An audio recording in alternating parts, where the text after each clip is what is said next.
ಬಹಳ ಚಿಕ್ಕವರು ನಮ್ಮ ಶಿವು ಹೇಳ್ತಾ ಇದ್ದ, ನಾನು 60 ರೂಪಾಯಿ ತಗೊಂಡು ಬೆಂಗಳೂರು ಹೋದೆ. ನಮ್ಮ ಗುರುಗಳ ಹತ್ರ ನಾನು ಹೇಳ್ತಾ ಇದ್ದೆ, ನಾನು ಹೋಗಿ 1 ಲಕ್ಷ ರೂಪಾಯಿ ತಗೊಂಡು ಒಂದು ಟ್ಯಾಕ್ಟರ್ ತಗೊಂಡು ಓಡಿಸ್ಕೊಂಡು, ಯಾಕಂದ್ರೆ ನನ್ನ ಹೆಸರಿನಲ್ಲಿ 3 ಸಲ ಫೇಲ್ ಆಗಿ ಮನೆಯಿಂದ ಎಲ್ಲ ಆಚೆ ಹಾಕ್ಬೇಕು. ನಮ್ಮ ತಾತ ಪಾಪ ಸ್ವರ್ಗಕ್ಕೆ ಹೋದ್ರು ನರ್ಕಕ್ಕೆ ಹೋದ್ರು ಗೊತ್ತಿಲ್ಲ, ಹೋಗಿ ಹಾಕ್ಸ್ಕೊಂಡ್ರು ಪಾಪ ಅವರು. ಓಕೆ, ಈ ನಾನು SSLC ಎಲ್ಲರೂ ನೋಡಿ, ಅಲ್ಲಿ ನಮ್ಮ ಅಣ್ಣ ಇದ್ದಾರೆ, ಇವರೆಲ್ಲ SSLC ಪಾಸ್ ಆಗ್ಬಿಟ್ಟು ಟಿ-ಶರ್ಟ್ ಎಲ್ಲ ಮಾಡ್ಕೊಂಡ್ಬಿಟ್ರು.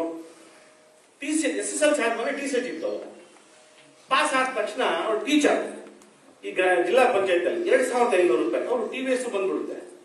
ನಾನು SSLC ಫೇಲ್ಡ್. ನಮ್ಮ ತಾತ ಈ ಹಬ್ಬಕ್ಕೆಲ್ಲ ಜನ ಬರ್ತಾರೆ, ನೆಂಟರು ಎಲ್ಲರೂ ಕರೀತಾರೆ.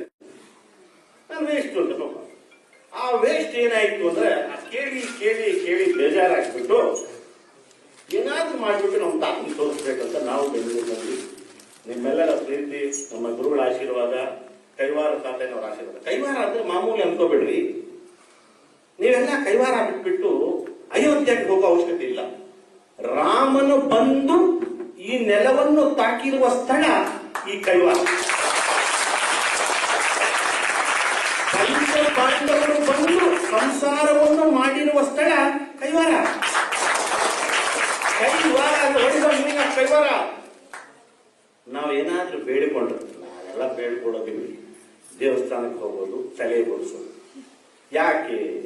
ಕಿವಿ ಕಟ್ ಮಾಡ್ಕೊಂಡ್ರೆ ಕಿವಿ ಬರಲ್ಲ, ಕೂದಲು ಕೊಟ್ಬಿಟ್ರೆ ಬೊಚ್ಚು ಕೋತುಂದಿ ಮಲ್ಲ ಬೊಚ್ಚ. ತೆಲುಗಲ್ಲಿ ಹೇಳ್ತಾ ಇದ್ದೀನಿ, ಆಮೇಲೆ ಕನ್ನಡದವ್ರು ಬೈಕೋಬಿಡಿ. ಈ ತೆಲುಗು, ತಮಿಳು, ಕನ್ನಡ ಈ 3 ಅಕ್ಕ ತಂಗಿಯರು.